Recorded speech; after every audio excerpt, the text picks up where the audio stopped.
The chances are, if you've got a really good quality refractor telescope and a number of Schmidt Cassegrains and Maksutovs, you may have a diagonal like this, and this is a 2" dash 1¼ diagonal, 90 degrees.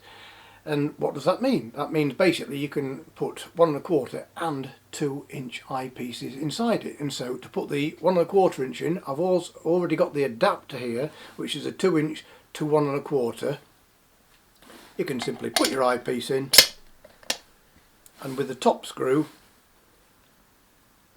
it into place, and you can use the telescope.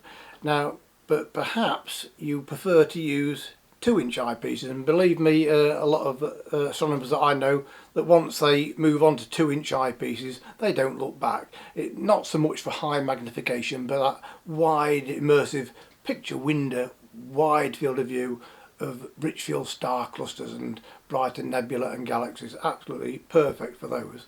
And so, removing the eyepiece, but obviously that is not going to go into there, and so with the bottom screw I've already slackened it off, and you can take the adapter off. And this one has on both a brass compression ring, so you're not going to scratch the eyepiece. Now you can put the 2" eyepiece inside, screw it into place, and use it like so. Another thing you can do with this diagonal is, on the opposite side it is threaded for 2" filters, and so this is a moon sky glow filter, or could be a light pollution filter,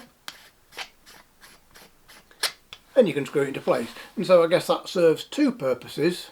Well, it's a good dust protector to keep dust off the mirror, but also if you're looking at a deep sky object and you want to change eyepieces, but you don't want to change the filter, you can simply swap over like that, and so now the filter is still being used with the smaller eyepiece, and that's all there is to it really.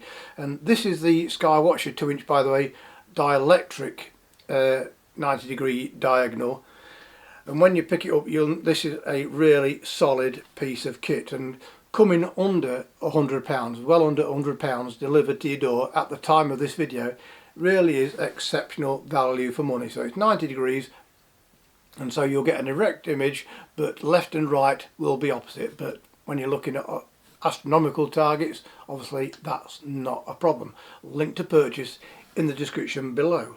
And so I hope that helps just explain how to use a 2" dash 1¼ diagonal. And yeah, thanks for watching, and I'll see you next time.